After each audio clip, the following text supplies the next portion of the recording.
Kumusta mga kasaliksik? Tila ba hindi na talaga pwedeng maalis ang digmaan para sa ating mga tao? Mula kasi sa ating mga ninuno noong sinuunang panahon, ay ganito na ang kanilang gawain para makakuha ng teritoryo o kayamanan ng ibang mga lugar. Kaya mula sa bansang Italy hanggang sa pinakamalakas na militar ng Amerika ay pag-usapan natin ang 10 bansa na may pinakamalakas na sandataang militar. Kaya kung handa ka ng malaman ng mga ito ay simulan na natin. Number 10, Italy. Huwag magpalinlang sa masasarap na mga pagkain o potahe na kayang lutuin at ibahagi ng bansang ito. Dahil sa kabila nito ay meron din silang katakot-takot na sandataang lakas. Ang bansang Italy kasi na matatagpuan sa puso ng Mediterranean Sea ay hindi lang sarap sa pagkain ang may pagmamalaki. Meron din kasi silang matatapang na navy, malalakas na army, at talaga namang kahanga-hangang air force. Kaya walang duda na ang Italy ay ang pinaka-dominanting puwersa sa rehiyon. Ayon sa huling datos, mayroong 61 milyong tao ang naninirahan sa Italy at nasa 22 milyon sa mga ito ang may lakas at may tuturing na pwedeng sumabak sa serbisyo. Kaya naman, napakarami talagang pagpipilian ng bansang ito para bumuo ng kanilang mga armed forces. Sa ngayon ay merong 300,000 troops ang Italy kung saan 170,000 ang active personnel dito, 20,000 naman ang reserve at nasa 107,000 ang may tuturing na paramilitary forces. Talaga namang hindi pwedeng biruin ang lakas ng Air Force ng bansang ito kung saan binobuo ito ng 45,000 personnel. At ang pinaka-highlight sa Air Force ay ang 94 EU-produced Eurofighter jets at 63 Panavia Tornado jets. Nagmamayari din sila ng 17 mga F-35A at 3 F-35B planes. Pero dahil sa mga kaguluhang nangyayari ngayon sa ating mundo, ay nag-order pa sila ng additional pang mga F-35 para handa talaga sila sa bakbakan. Ngunit ang pinaka-advantage talaga ng bansang ito kumpara sa mga bansang katulad natin ay ang kayamanan nila. Meron kasi silang GDP na umaabot sa $2.3 trillion. Kaya naman nangangahulugan lamang ito na mas malaki ang kaya nilang ibigay na budget para sa military para makagawa ng mga equipment, mga reserves, mga pagkain at mga commodities na umaabot ang kanilang budget para dito ng $37 billion. Samantala para sa dagat naman ay meron silang 2 aircraft carriers, 4 na destroyers, 13 frigates at 8 submarines. Isama mo pa ang 10 mine warfare ships. Ngunit may tuturing na ang tunay na lakas ng Italy ay nagmumula sa kanyang mga kaalyansa. Miyembro kasi ang bansang ito ng NATO at EU. Kaya naman pwedeng-pwede nilang iasa ang kanilang sarili sa NATO na itinuturing na pinakamalakas na alyansang militar sa kasaysayan ng ating mundo para sa kanilang proteksyon. Ngunit aaminin ko sa inyo, sa kabila ng mga sinabi kong impormasyon ay hindi pa rin ang Italy ang may pinakamalakas na military force sa buong mundo. At yan ang aalamin pa natin sa videong ito. Number 9, France. Sa pagsabak ng France sa 2 digmaang yumanig sa ating mundo, ay hindi naging madali ang kanilang pinagdaanan dahil sa naranasan nilang pakikipagdigma sa bansang Germany. Kahit na nanalo ang France sa 2 digmaang pandaigdig na nangyari sa ating mundo, ay hindi naman may tatanggi na malaki ang naitulong sa kanila ng kanilang mga kakampi na British at American allies. Pero hindi naman ibig sabihin nito na hindi na matututo ang bansang France sa kanilang pinagdaanan. Ngayon kasi, meron na silang maituturing na pinakamalakas na army sa European Union na mayroong nakamamanghang bilang na umaabot sa 415,000 mga sundalo. Ang army na ito ng France ang nagsisilbing peacekeepers ng Europe at pinoprotektahan din sila ng iba pa nilang kaalyadong militar. Sa kabilang dako ay bumuo din ng France at nakapag-develop ng katakot-takot na navy at makapangyarihang air force. Hindi rin naman kasi may tatanggi na ang France ang pang-7 may pinakamalaking global economy sa ating mundo na ang kanilang GDP ay umaabot sa $3.87 trillion. at $50 billion mula dito ay napupunta sa kanilang defense para siguraduhin na ang kanilang mga tropa ay makakakuha ng pinakamalulupit na kagamitan at armas na pwede nilang mahawakan. Pero ang nakamamangha dito, alam mo ba na halos lahat ng mga armas ng France ay nanggagaling at ginagawa sa kanilang bansa? Mula sa mga iconic na Mach 50 handguns hanggang sa pamatay na FAMAS F1 assault rifles at kinatatakutang FRF2 sniper rifles. Bukod dyan ay may pagmamalaki din ng France ang Eric's anti-tank guided missiles at AMX-56 Leclerc. Kaya naman, wala talagang tututol kung masasabi natin na ang French Army ay ang puwersa na hindi mo dapat kalabanin. Binobuo din kasi ang bansa nila ng 222 mga tangke, nasa 100 artillery pieces at 13 MLRS installations.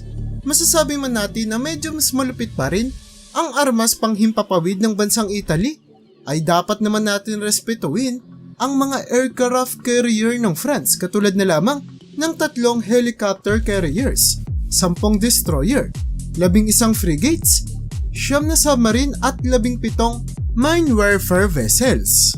At dahil nga kaalyado ng France ang Italy at Spain, kaya naman malaya silang nakakapaglayag sa pusod ng Mediterranean Sea at sa North Atlantic.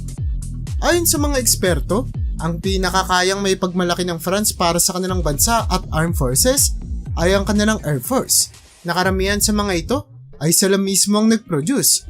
Katulad na lamang ng 100 Rafale BC fighter jets, 68 Mirage 2000D aircraft at 24 Mirage 2000 F5 planes. Marami ding pagpipili ang helicopter ang bansang ito katulad na lamang ng mga Eurocopter AS555 Fenwick. Pero ang pinakadapat katakutan ng bawat isa sa atin sa bansang ito ay ang motto ng bansa na Strike First, Strike Hard, na kung saan tumutukoy ito sa pagkakaroon nila ng nuclear weapons. Ayon sa kanila, gagamitin lamang nila ito kapag may naunang ibang bansa na nagbibigay sa kanila ng seryosong pagbabanta, lalo na para sa kaligtasan ng kanilang mga mamamayan. Masasabi man natin na malupit ang bansang France, ngunit ayon naman sa mga eksperto ay nagkukulang pa rin sila sa technological at biological advancement. Kaya naman ang bansang susunod na pag-uusapan natin ay ang bansang mas malakas pa sa France. Number 8. Japan. Matapos ang mapait na pagkatalo noong World War II, napagdesisyonan ng bansang Japan na baguhin na ang kanilang taktika, lalo na para sa kanilang militar. Hindi na nila fino-focus pa ang kanilang lakas at pera para sa pagsakop ng ibang mga bansa o ng ibang mga teritoryo. Sa halip ay pinalitan nila ito ng mas matinding commitment para mas mapalakas ang kanilang depensa. Hindi naman kasi may tatanggi na napapaligiran ng Japan ng mga bansa na minsan ay nakaaway at nakaalita nila. Kaya naman, kailangan nilang umisip ng paraan kung paano pa mas mapapatatag ang kanilang military force. Ang Japan Self-Defense Forces, o mas kilala sa tawag na JSDF, ay tinuturing na ng mundo bilang katakot-takot na puwersang militar dahil sinamahan pa ito ng kanilang advanced weaponry at nakabuo na rin sila ng maraming alyansa sa iba't ibang panig ng mundo na naglalayo na mas protektahan pa ang kanilang teritoryo. Sa kabila ng maituturing na maliit lamang ang bansang Japan, ngunit ang JSDF ay mayroon pa ring malakas na presensyang militar na hindi basta-basta. Binubuo ito ng humigit kumulang 240,000 active personnel. 55,000 dito ang reserves at 14,000 dito ang paramilitary forces. Samantala ang kanyang puwersa militar ay nahahati sa 3 branch. Ito ay ang Ground Self-Defense Force Army, Maritime Self-Defense Force Navy, at Air Self-Defense Force o Air Force. Hindi naman may tatanggi na wala pa ring palag ang sundalo ng militar ng Japan kung puwersang militar sa lupa ang pag-uusapan dahil sa kakunti lamang ang bilang nito kumpara sa mga bansa katulad ng Russia o China. Pero hindi naman natin dapat kalimutan ang kanilang top-of-the-line equipment. Ang bansang Japan kasi ang maituturing na pinaka-advanced na bansa sa ating mundo na merong libo-libong mga tangke at 400 artillery pieces. Kaya naman, masasabi nating handa ang Japan sa kung sino man ang gustong umatake sa kanila. Dahil napapaligiran din ng karagatan ang isla ng Japan, kaya naman meron itong nakapangingilabot na naval forces na binubuo ng 36 na destroyers, 4 na helicopter carriers, 4 na frigate, 6 corvettes, meron din silang 21 submarines at 22 mine warfare vessels. Kaya naman masasabi natin na hindi na dapat mag-alala ang mga Japanese kung sakaling dumaan sa dagat ang kanilang mga mananakop. Samantala, ang pangatlo at huling branch ng Japan ay ang Air Force na may tuturing na pinakamahina sa lahat ng mga branch sa kanilang bansa. Ngunit hindi naman ibig sabihin nito na mahina na rin ito kumpara sa ibang mga bansa. Meron kasi silang 1,450 mga jets, kasama ang 155 American-made F-15 Eagles. Meron din silang ginawa sa kanilang bansa na 62 Mitsubishi F-2S at 34 na F-35 Lightning II aircraft.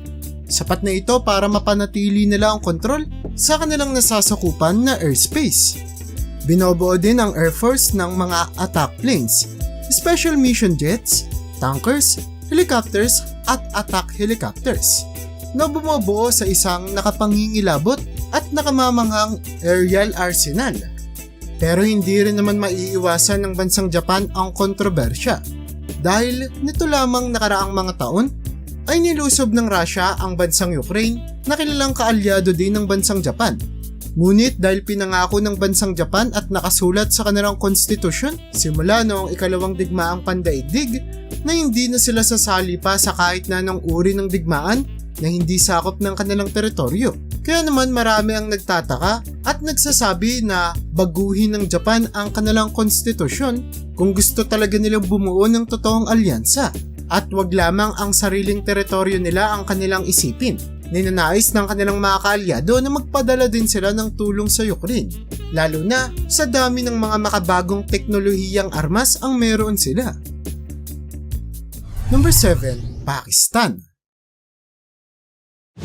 Matapos ang patuloy na kaguluhan na nangyayari sa bansang Pakistan na nagdulot mula sa hindi nila pagkakasali sa top 10 na pinakamalakas na army sa buong mundo, ngayon ay kinikilala na sila na pang-7 sa pinakamalakas na army sa buong mundo ayon sa world ranking.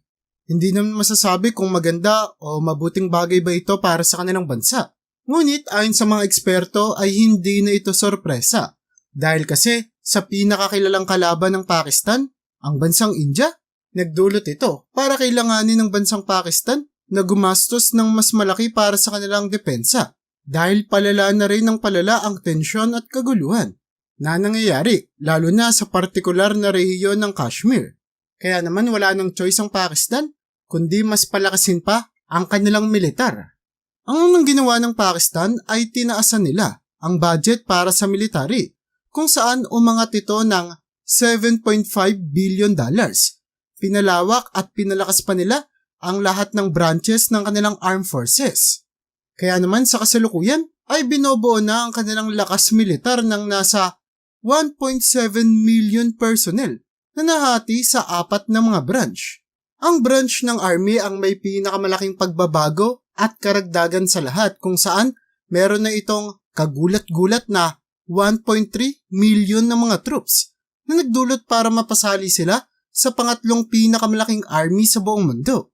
Sa kanilang pakikidigma sa lupa ay meron silang nasa 3,740 mga tangke na merong 6,000 artillery pieces na nagpapakita kung gaano sila kalakas sa lupa.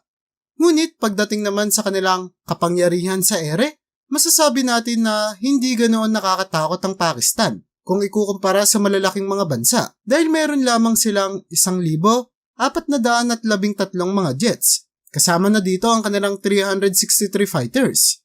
Kaya naman ayon sa mga eksperto, ang kanilang Air Force ay nagkukulang pa sa abilidad para protektahan ang kanilang himpapawid. Ganito rin ang masasabi natin para sa kanilang Navy. na kung ikukumpara sa bansang Pilipinas ay talaga namang mas malakas. Ngunit kung ikukumpara naman sa malalaking mga bansa ay matatalo sila, lalong-lalo na sa mga bansa at rehiyon na malapit sa kanila. Umaasa pa rin kasi ang Pakistan sa isang outdated na F-16 fighter jets na malapit man pero mas marami ng mga bagong labas na jets na maituturing na mas maaasahan at katatakutan talaga sa ere. Ngunit sa kabilang dako naman ay simula noong 2021, hindi naman tumitigil ang Pakistan para sa modernization process ng lahat ng mga branches ng kanilang militar. Nakapansin-pansing unti-unti naman na nilang nagawa, lalong-lalo na sa kanilang mga nuclear weapon at iba pang mga arsenal. Meron din silang binili na ibang mga armas mula sa bansang China na nagpapakita ng kanilang alyansa sa pinakamalakas na bansa sa Asia. Malaki itong tulong para sa kanila lalo na't alam nila na kalaban ng Chinese ang mga India lalo na sa usapan ng teritoryo sa dagat. Alam din naman ng China na malaking tulong ang Pakistan para sa kanila dahil ang India na kanilang kalaban ay malaki ang tsansa na pumanig sa Amerika at NATO kung sakaling lusubin na ng tuluyan ng China ang Taiwan para sakupin ito. Sa ngayon ay naiipit pa rin ang Pakistan sa pagitan ng India at China pero hindi naman may tatanggi na patuloy pang lumalakas at nag-i-improve ang kanilang lakas militar. Number 6, South Korea. Kung meron ka ba namang baliw na leader na kahati mo sa iyong bansa, dapat lamang talaga na malakas ang armas militar mo, lalong-lalo na at kapitbahay mo lamang ang North Korea. Kaya naman, sa pang-anim na listahan natin ay nakasali ang South Korea. Hindi kasi dinadaan lang ng South Korea sa kanilang rami ng hukbo, ang kanilang lakas kundi pati na rin sa kanilang technological superiority. Marami man ang naniniwala na kaya hindi pa nilulusob ni Kim Jong-un ang Seoul, South Korea ay dahil sa mga sundalo ng kanon na nakapaligid dito. Pero ang katunayan niyan, kayang-kayang depensahan ng South Korea ang kanilang sarili simula pa noong mga taong 2000 kahit walang tulong ng Amerika. Alam man nila na simula pa noon ay sinusuportahan na ng China ang North Korea. Hindi naman magpapatalo ang South Korea kung sakaling magkaroon ng digmaan sa kanilang bansa dahil kayang-kaya nilang lumaban bago pa sila humingi ng tulong sa Amerika. Binubuo kasi ang South Korea ng 555,000 na active military personnel, kasabay ng halos kalahating milyon ng mga reserves at 75,000 paramilitary troops. Kaya naman ang ibig sabihin lamang nito ay kung sakaling umigting na ang tensyon sa pagitan ng North at South Korea ay kaya nilang maglabas ng may 3.1 milyon na mga sundalo. Huwag rin kalimutan na mayroong mandatory na halos 2 taong military training ang bawat mga kalalakihan sa bansang ito. Kaya naman bukod sa kanilang hukbo ay maaasahan din ang mga kabinataan sa kanilang bansa para lumaban at ipagtanggol ang kanilang bayan. Pero kung tatanungin naman kung ano nga ba ang pagkakaiba ng army ng South Korea mula sa France, Pakistan at Italy, ito ay ang pag-focus nila sa kanilang teknolohiya. Mula pa kasi noon ay nag-i-invest ng South Korea para mag-develop ng napakalakas na mga weaponry kasabay ng mga unmanned military vehicles. Ito ay ang mga sasakyan na hindi kinikilangan ng piloto o driver para mapaandar. Sa pamamagitan kasi nito ay mababawasan ang casualty na pwede nilang matamo. Bukod pa dyan, South Korea din ang nangunguna sa paggawa ng mga suicide drones, maging mga UAVs o yung mga eroplano na pinapaandar kahit walang piloto para sa kanilang surveillance at support. Hindi rin natin dapat kalimutan na ang South Korea ay yung pangunahing mga bansa na gumagawa ng mga barkong pandigma. Nag-iipon rin sila ng mga ballistic missiles at ina-upgrade ang kanilang mga military equipment taon-taon. Kaya naman isa lang ang masasabi natin, na kung sakali mang magkagulo ang buong mundo, hindi kailangan ng tulong ng South Korea mula sa kahit na anong bansa. Bagkus, tayo ang may kailangan sa kanila. Number 5, UK. Umalis man ang United Kingdom sa EU, hindi naman nangangahulugan nito na tapos na ang kanilang alyansa, lalong-lalo na para sa NATO. Kaya may mga nagsasabi man na tumiwalag na ang UK sa Europa. Lahat ng ito ay kabulaanan lamang at walang katotohanan. Hindi naman masisisi ang mga tao na matakot kung aalis ang UK sa alyansa ng Europa. Sila lang naman kasi ang nagmamayari ng pinakakinatatakutang army at pinaka-elite na special forces sa buong Europa. Hindi na bago para sa United Kingdom ang pagiging isa sa pinakamalakas na global power sa mundo. Pero maniniwala ka ba na bumaba pa ang ranggo nila kahit na may tuturing silang ikalima sa pinakamalakas na army sa buong mundo? Matapos kasi noong World War II, napagdesisyonan ng British Empire na i-focus ang kanilang atensyon sa muling pagpapatayo ng mga gusali at pagpapalakas ng kanilang ekonomiya. Sa tulong na rin ng presensya ng Amerika sa kanila, nakakasigurado sila na hindi mangyayari ang digmaan sa kahit na anumang oras. Pero ibang usapan na ngayon dahil ang Russia ay nagsisimula na ang paggera at pagsakop sa bansang Ukraine. Kaya naman sinimula na rin ng United Kingdom ang kanilang paghahanda para sa nalalapit na digmaan na pwedeng maganap. Ang pinakamalaking advantage kasi ng United Kingdom, katulad ng ating bansa, napapaligiran din sila ng tubig. Kaya naman, mahihirapan ang kahit na anumang uri ng puwersang militar na gustong sumakop sa kanila na pumasok sa kanilang mga isla, na ang huli nga lamang na naitala ng mga mananakop na nakapagmarcha sa kanilang bansa ay noon pang 1066. Kaya naman hanggang ngayon ay gusto ng United Kingdom na mapanatili ang kanilang record na wala ni isang banyagang mananakop ang pwedeng makapasok sa kanilang teritoryo.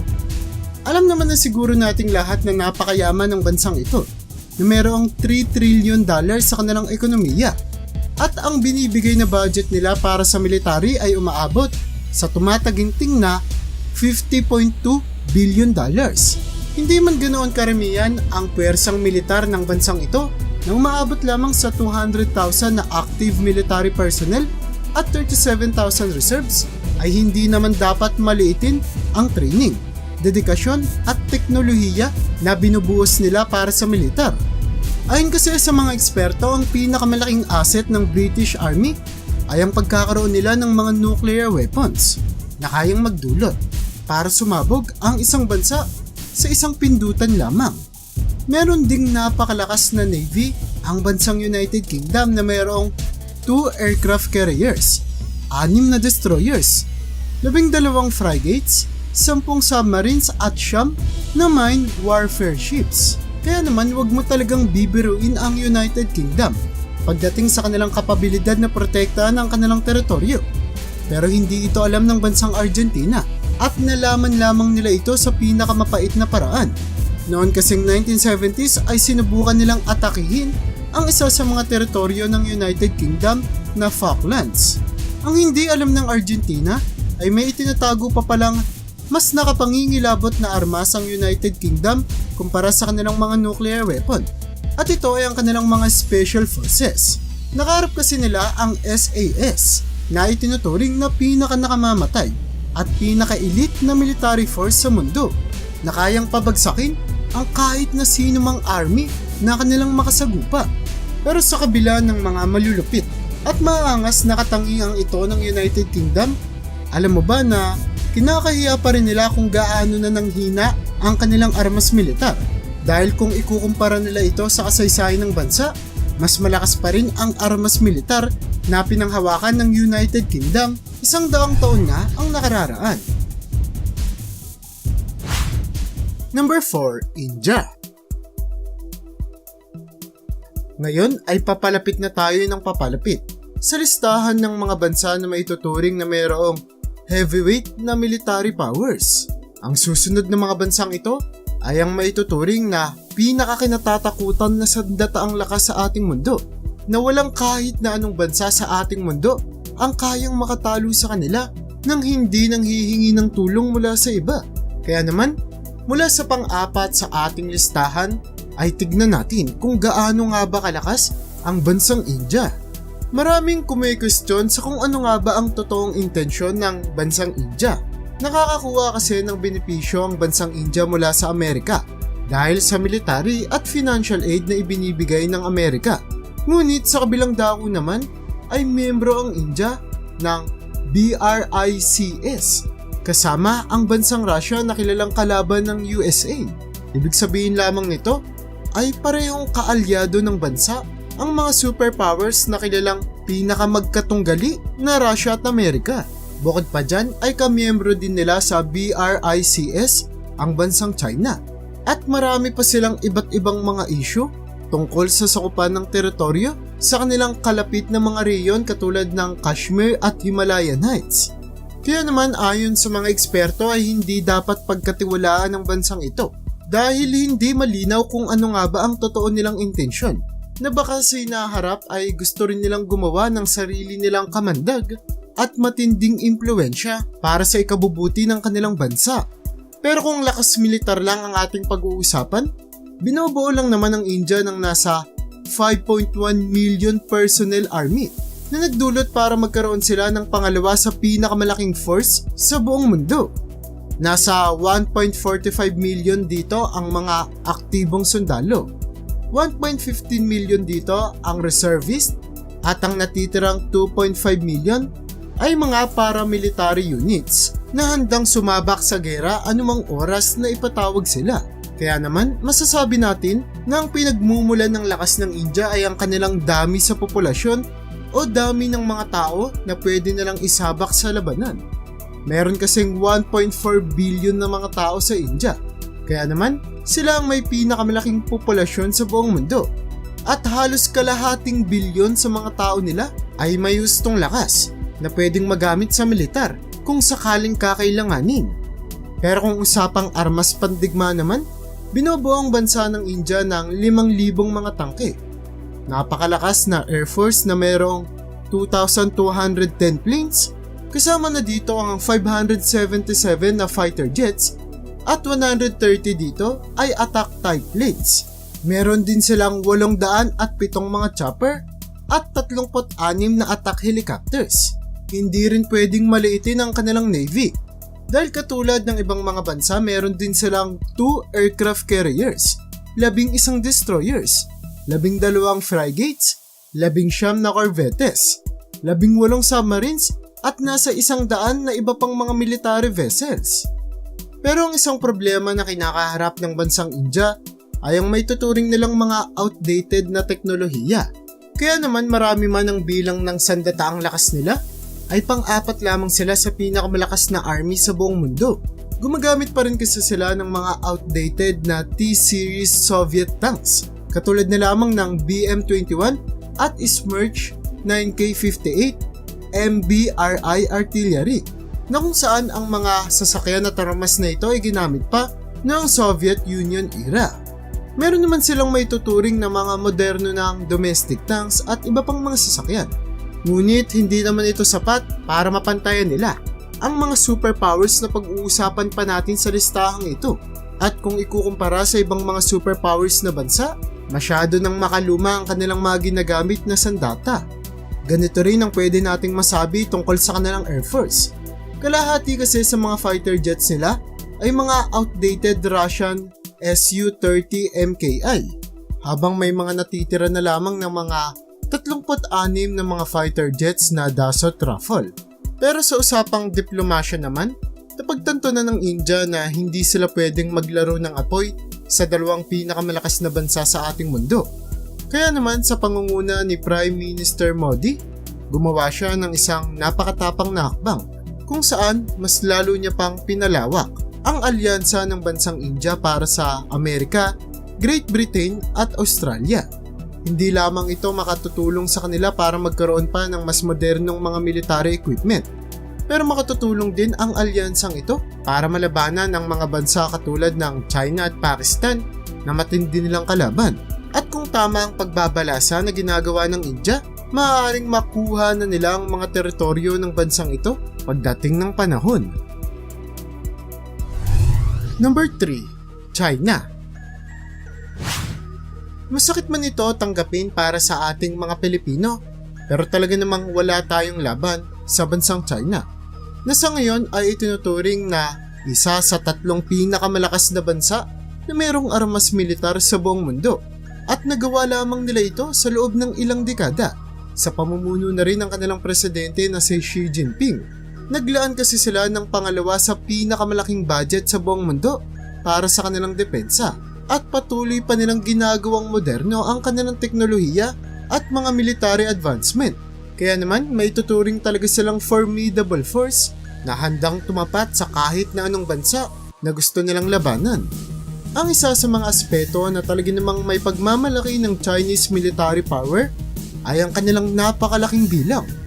Ang People's Liberation Army kasi o PLA ay merong pinakamalaking standing army sa ating mundo na binubuo ng halos 2 milyong personnel. At hindi lamang bilang ang kanilang may pagmamalaki.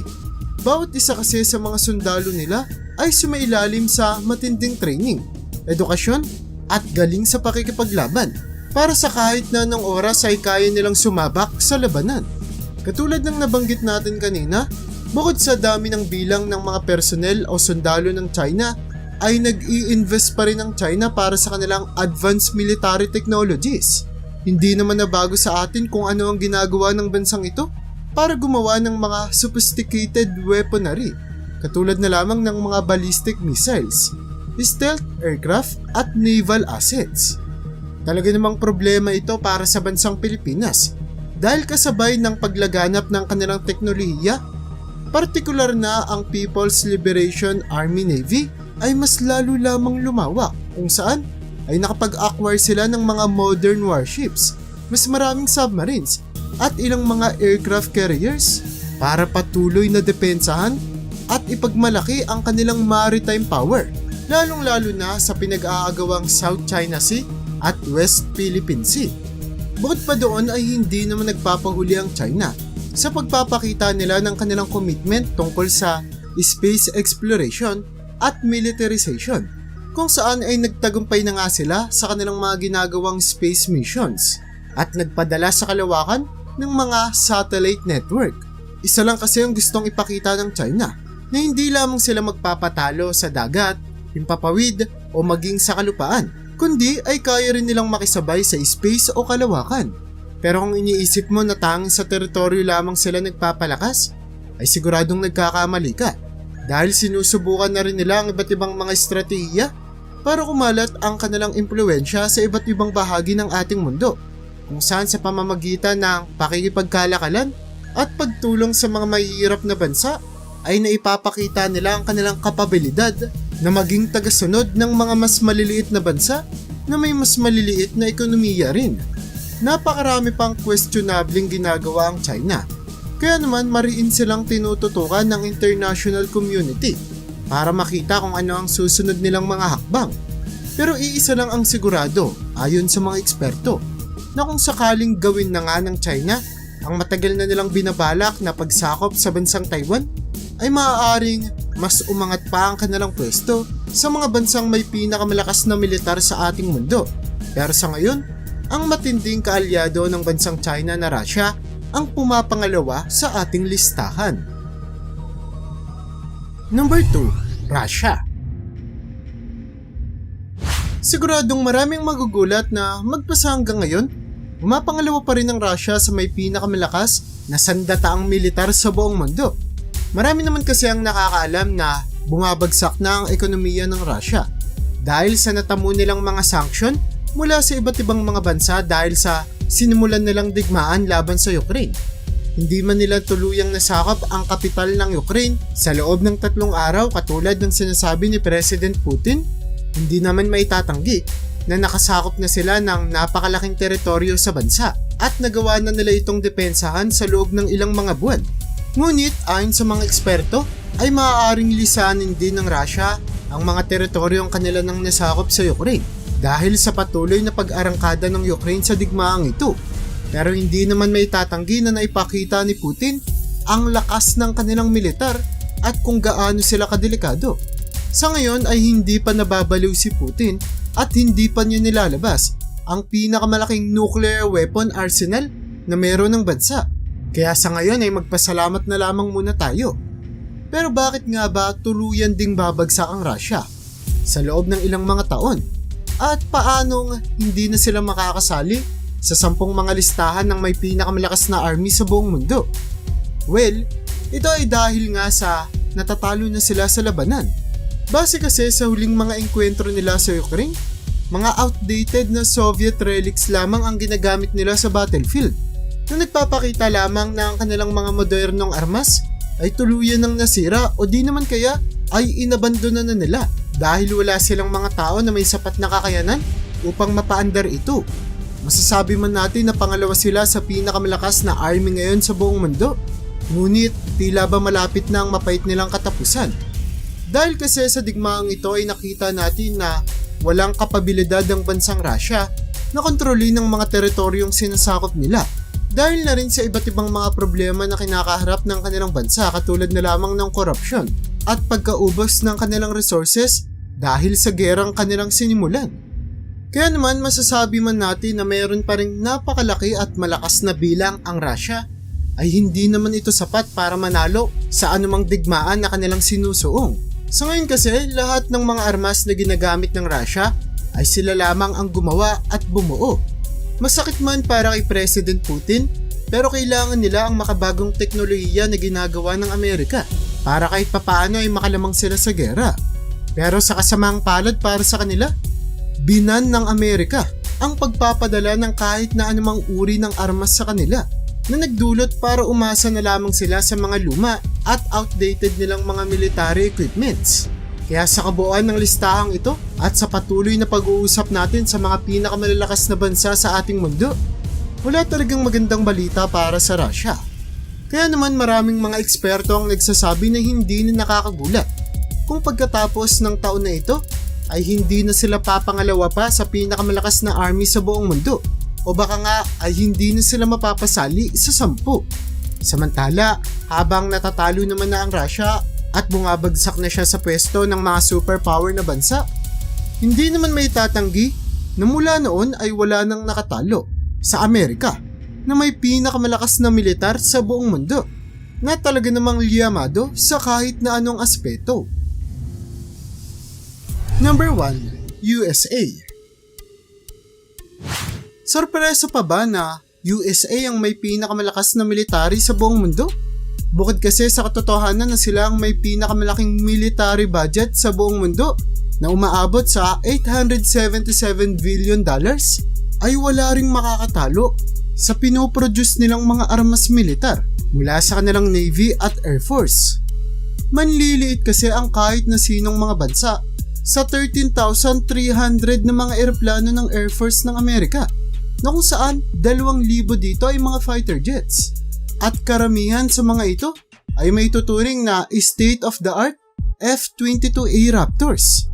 Ang makabagong mga F-22A Raptor kasi ang may tuturing ngayon na pinakamoderno at pinakamalupit na fighter jets na pwedeng mapasakamay ng kahit na sinong bansa, na nagdulot para maipakita ng bansang Amerika ang kanilang superioridad sa kanilang Air Force. Bukod sa impapawid ay meron ding katakot-takot na Navy ang USA, kung saan meron silang umaabot na bilang na 485 vessels, kasama na dito ang 11 aircraft carriers, 22 cruisers, 62 destroyers at iba't iba pang mga support ships na ginagamit naman nila para ipakita ang pagiging dominante nila para sa mga bansang nang aapi ng mas maliliit na mga bansa katulad na lamang ng ginagawa ng China sa atin. Meron din silang binuo na Navy SEAL Team 6 na ayon sa mga eksperto ay ang isa sa pinakanakamamatay na special forces sa mundo na nagpapakita lamang kung gaano kalakas at katindi ang kayang ipakita ng Amerika pagdating sa kanilang lakas sa dagat. Pero alam mo ba na bukod dito ay may pinanghahawakan ding katakot-takot na armas ang Amerika, kung saan ito ay isang nuclear arsenal o mas kilala sa tawag na Intercontinental Ballistic Missiles na kaya nilang pabagsakin sa kahit na anong panig o syudad ng ating mundo. Meron kasi itong Precision Guided Munitions o PGMS na nakatutulong para marating ng rocket ng Amerika ang kahit na anong target nila sa kahit na anong lokasyon. Pero hindi lamang dyan lumalamang ang bansang Amerika. Meron kasi silang pinaka-advanced na drone technology sa buong mundo, kung saan nakabuo na sila ng 11,000 na mga unmanned aircraft system na pwede nilang magamit para gawing surveillance o panlaban sa digmaan. Malaki man ang nagagastos ng Amerika para sa mga bagay na ito, pero ito ang dahilan kung bakit napakalayo pa ng mga bansa katulad ng Russia at China para lamangan o maging tapatan ang kanilang lakas. Dahil walang kahit na sinong bansa ang nag-i-invest ng ganito kalaking pera para sa kanilang military advancement. Kaya naman hindi na nakapagtataka kung kailangang magsanib puwersa ng China at Russia kung gusto nilang pabagsakin ang Amerika. At yan na bumubuo para sa listahan natin sa videong ito. Sa tingin mo, alin sa mga bansang nasa listahan natin ang kayang tumapat sa bansang Amerika? I-comment mo naman yan sa baba at hanggang dito na lang muna ang aking bahagi. Hanggang sa muli mga kasaliksik, maraming salamat sa panonood. See you in my next vid.